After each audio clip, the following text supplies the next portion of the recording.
자, 어제 저녁에 유럽 증시가 상승 출발을 하는 모습을 보여줬었는데요. 간밤의 흐름 어땠습니까?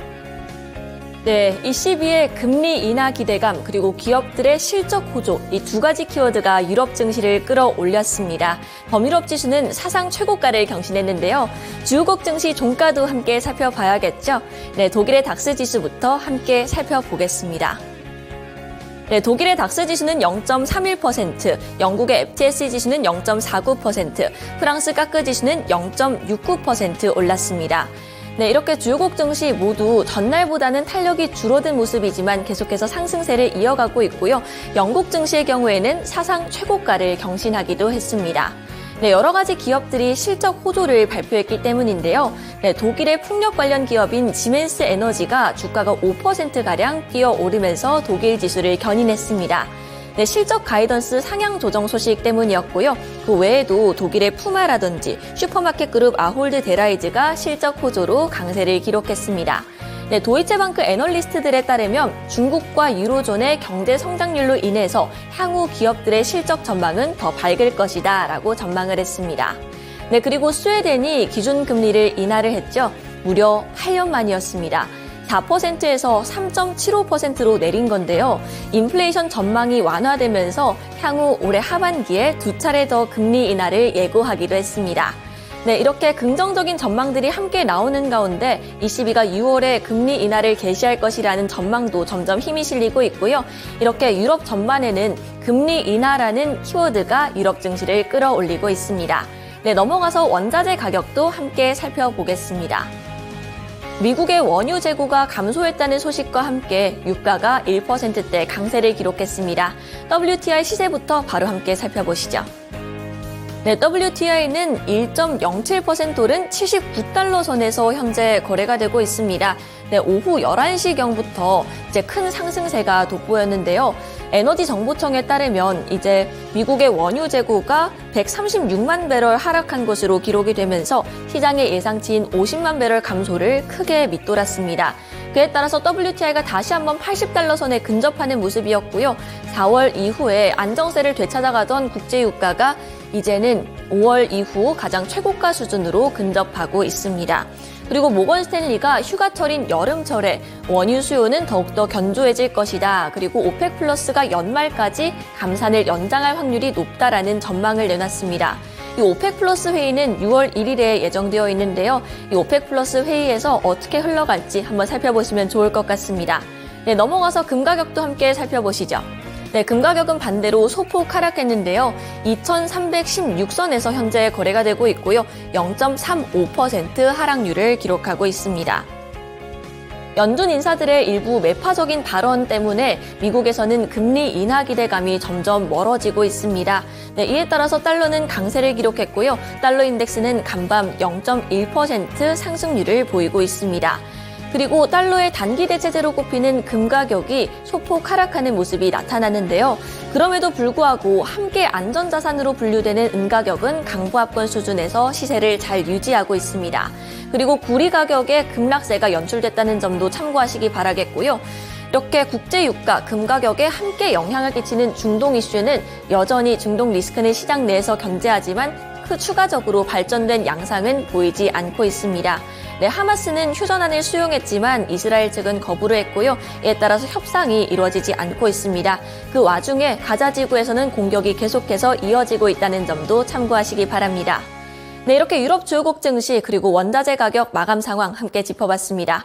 이어서 뉴욕 증시 마감 상황은 SH 인베스트먼트 김선영 연구원과 함께하겠습니다. 네, 연구원님 안녕하세요. 예, 안녕하십니까. 네, 간밤 뉴욕 증시 어떻게 흘러갔을지 궁금합니다. 어떤 분위기 보였을까요? 예, 시장을 움직일 만한 특별한 경제 지표가 없었던 가운데 오늘 뉴욕 증시는 보합권에서 혼조세를 보였고 지수별로는 다우지수가 0.44% 상승하면서 6일 연속의 랠리를 지속한 반면 S&P 500은 0.001%, 나스닥은 0.18, 러셀 2000은 0.46%의 약세를 보였습니다. 많은 투자자들은 개별 기업 관련 뉴스에 관심을 집중했는데요. 전일 상무부가 중국 화웨이에 대한 반도체 수출 허가를 취소했다는 소식과 함께 올해 실적 전망을 또다시 소폭 하향 제시한 인텔이 2.2% 하락했고 최근 상승세를 보이던 테슬라는 미국 검찰이 오토파일럿 시스템에 대한 조사의 일환으로 회사가 사기를 저질렀는지 여부를 조사 중이라는 소식 이후 1.7% 하락했던 반면 향후 순익 증가 가능성이 제기되면서 다우지수의 구성 종목인 암젠과 JP 모건 체이스가 각각 2% 넘게 상승하면서 시장 전반의 상승을 주도했고, 반면 미국 정부가 반도체에 이어 챗 GPT와 같은 AI 시스템의 핵심 소프트웨어인 진보된 AI 모델을 독점 또는 비공개 소스화함으로써 중국의 미국 AI 기술에 대한 접근을 막는 방안을 추진 중이라는 뉴스는 시장에 다소 부담으로 반영이 됐습니다. 업종별로는 유틸리티, 금융, 방위 산업이 상승했던 반면 부동산, 헬스케어, 건설, 소비재, 기초소재, 헬스케어는 약세를 보였고 벤치마크인 10년 만기 국채금리는 전일 대비 상승한 4.496%, 달러 인덱스는 0.15%의 강세로 거래를 마쳤습니다.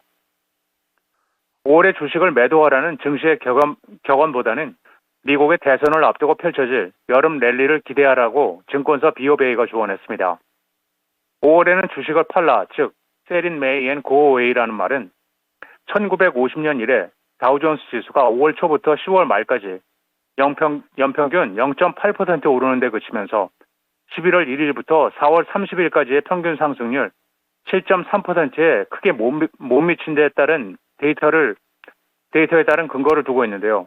하지만 BofA의 스티븐 서트마이어 전략가는 데이터를 다른 방식으로 분석하면서 1928년 이래 매년 6월부터 8월까지 S&P 500 지수의 3개월 연속 상승세가 연내 두 번째로 높았고 여름 3개월만 본다면 다양한 지수보다 연평균보다 65%가 높았으며 주식의 평균 수익률은 3.2%를 기록했다면서 특히 대선이 열리는 해에 6월부터 9월까지의 3개월 동안 S&P 500 지수는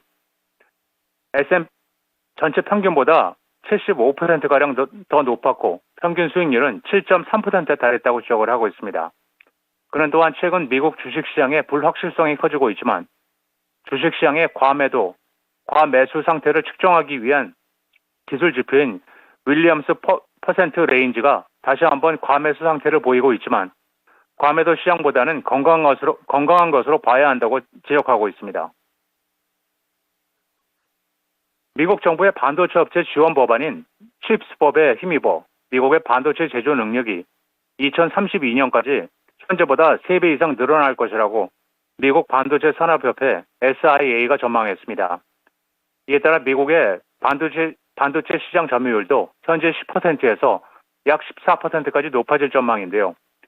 칩스법을 위해 로비해왔던 SIA 측은 칩스법이 성과를 거두고 있으며 정부가 향후 더 많은 자금을 반도체 산업에 투자하기를 기대한다면서 우리 업계는 동아시아의 반도체 제조업이 과도하게 집중되어 있다고 보고 있다며 이 법이 강력한 첫 번째 단계이지만 약속의 땅에 도달하려면 더 많은 것이 필요하다고 주장하고 있습니다. 한편 칩스법은 반도체 업체들이 미국의 공장을 건설하도록 설득하기 위해 약 390억 달러의 보조금과 750억 달러 규모의 대출 및 대출 보증, 그리고 25% 이상의 세금 공제를 골자로 한 지원법이며 이 법의 자금 지원을 담당하고 있는 미국 상무장관은 2029년까지 미국이 전 세계 고급 로직 칩의 약 5분의 1을 생산하는 것을 목표로 하고 있다고 전한 바 있습니다. 예상을 하회한 지난 분기 실적과 현 분기 전망을 하향 제시한 우버 테크놀로지스의 주가가 오늘 5.7% 하락해 66달러 40센트의 거래를 마쳤습니다.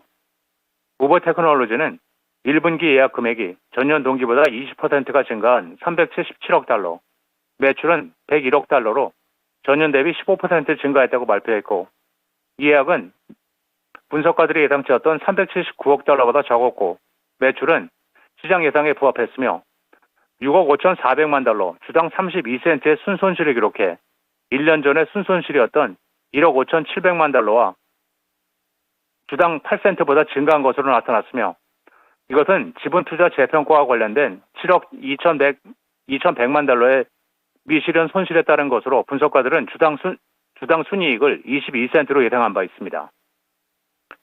마지막으로 내일은 연방노동부의 주간 신규 실업상 청구 건수가 발표되며 시장 예상은 전주 대비 증가한 21만 3천 건이며 이어 에너지청의 주간 천연 가스 재고량이 발표되고 US 푸드를 시작으로 테포스트리, 타워 세미컨덕터, 스펙트럼 브랜드, 로블록스, 제너스 인터내셔널 그룹, 크리스피 크림, 커네디안 솔라, 파파존스, 아카마이 테크놀로지, 옐프, 시냅틱스, 유니티 소프트웨어, 드롭박스, 라이언 게이트스 엔터테인먼트, 그리고 트랙스 잉크가 지난 분기 실적을 발표하게 됩니다. 네, 여러 가지 실적 일정들까지 함께 짚어봤습니다. 오늘 말씀 고맙습니다. 네, 감사합니다. 네, 간밤 뉴욕에서는 시장을 움직일 만한 경제 지표가 부재하며 3대 지수 모두 보합권 수준에서 혼조세로 마감했습니다. 이어서 어제장 국내 증시 마감 상황도 함께 살펴볼 텐데요. 양시장 모두 빨간불은 켰지만 그렇게 강하지는 않았습니다. 네, 코스피 종가부터 확인해 보시죠. 네, 코스피는 0.39% 오른 2,745선에서 거래를 마쳤고요. 코스닥은 약보합권 수준이었죠. 0.13% 오르면서 872선에서 마무리가 됐습니다. 네, 이렇게 양시장 모두 보합권 수준에서 등락을 이어가고 코스닥의 경우에는 마이너스권에서 흐름을 이어가다가 장 막판에 올라오는 모습이 포착이 됐고요. 또 선물지수의 경우에는 0.43% 상승률을 기록했습니다. 네, 결국 양시장 모두 강세로 거래를 마쳤습니다만 외국인과 기관의 방향성은 조금 달랐습니다. 수급 바로 함께 체크해 보시죠. 네, 거래소에서는 외국인과 기관이 동반 매수했습니다. 각각 4,001억 원, 411억 원 사자세를 기록했고요. 네, 코스닥의 경우에는 개인 홀로 1,000억 원 넘게 사들였고 외국인과 기관은 하루 만에 쌍끌이 매도로 돌아섰지만 동시호가 구간을 지나면서 외국인이 10억 원가량 소폭의 매수 우위로 전환을 했습니다. 네, 이렇게 코스피에서는 연이틀 쌍끌이 매수세가 나오고 있는데요. 외국인이 현물보다 선물 중심의 매수세를 보이고 있다는 점이 특징적이고요. 그리고 업종별로 살펴보시면 금융주들이 특히나 많이 사들였습니다. 네, 반도체 쪽으로 전날 화요일장에서는 집중이 됐다면 어제에는 이제 4대 금융지주가 코스피 지수를 견인했는데요. 첫 번째 특징 섹터로 저 PBR 관련된 종목들 함께 살펴보겠습니다. 앞서 말씀드렸다시피 이 외국인을 중심으로 2차 금융주의 상승이 이루어지고 있습니다. 네, 증권가에 따르면 전일 반도체 업종에 유입된 외국인의 자금이 밸류업 쪽으로 순환매하는 흐름이 나타나고 있다는 분석이 나오고 있는데요. 이렇게 밸류업에 대한 기대감도 존재를 하고 또 연준 인사가 매파적인 발언을 내놓으면서 금리 인하 기대감이 멀어졌고 달러가 강세를 보이며 환율이 다시 한번 상승하고 있다는 점도 영향을 끼쳤습니다. 네, 이렇게 종목들의 흐름 함께 살펴보시면요. 대부분의 종목들이 3월에 이제 고점 부근으로 다시 한번 접근하는 모습인데 그중에서도 대장주격으로 움직이는 KB금융은 5% 넘게 오르면서 77,700원의 종가를 형성했습니다. 그리고 그 외에도 이렇게 4대 금융지주 모두 호실적을 발표를 하면서 예상치를 뛰어넘는 영업이익을 발표를 했는데요. 그리고 이날 한국금융지주가 호실적을 발표하면서 5% 가까운 강세를 기록한 바 있습니다. 앞으로 5월에 미래에셋증권, 삼성증권, 삼성화재, 삼성생명 등 여러 가지 실적 발표들 계속 예정되어 있고요. 전망이 모두 밝으니까요. 어떻게 흘러갈지 잘 살펴보시면 좋을 것 같습니다. 네, 다음으로는 AI 관련된 종목들의 흐름 함께 살펴보겠습니다. 네, 폴라리스 쉐어테크가 엔비디아 인셉션 프로그램에 선정이 됐습니다. 이 프로그램이 이제 엔비디아가 스타트업 회원사들에게 투자자들을 연결해주고 또 성장을 도와주는 프로그램으로 꼽히고 있는데요. 관련된 종목들 함께 살펴보겠습니다. 네, 폴라리스 AI가 52주 신고가를 경신했고 결국 상한가에 진입한 채로 거래를 마쳤습니다. 장 초반부터 정말 강한 움직임을 보이면서 이 그룹주 내에서 선두주자로 출발을 했는데요. 그 외에 다른 그룹주들 역시 후발주자로 끝내 동반 상승을 이뤄내는 모습을 확인할 수 있었습니다. 폴라리스 AI 파마 그리고 폴라리스 오피스 역시나 두 자릿대 급등세가 포착이 되면서 각각 22%, 11%의 상승률을 기록을 했습니다. 네, 다음 종목들도 함께 살펴보겠습니다. 네, 다른 AI 종목들도 함께 살펴보시면요. 앞서 보셨던 폴라리스 그룹주만큼은 아니지만 역시나 강세가 뚜렷하게 포착이 되고 있습니다. 네, 그리고 이 중에서 이스트소프트의 경우에는 MS와 AI 동맹을 더 강화한다는 소식과 함께 시간의 거래에서 4%대 강세를 기록을 했는데요. 가상 인간 서비스 AI 페르소 포털에 MS가 든든한 지원군으로 나선다는 소식이었습니다. 네, 그리고 미국 정부가 챗 GPT 같은 AI 소프트웨어에 중국이 접근하지 못하도록 제한하는 방안을 검토 중이라고 하는데 아직 이 조치가 확정된 것은 아닌 만큼 이렇게 조치가 어떻게 흘러갈지 앞으로도 잘 살펴보시면 좋을 것 같습니다. 네, 마지막 테마로 넘어가 보겠습니다. 네, AI와 함께 상승한 테마죠. 바로 전력 관련된 종목들인데요. 네, 기존에는 전력기기, 변압기 관련된 종목들이 크게 움직였다면 이제 전기만으로는 수요를 감당할 수 없다 이러면서 대체 에너지에 대한 이야기도 함께 나오고 있습니다.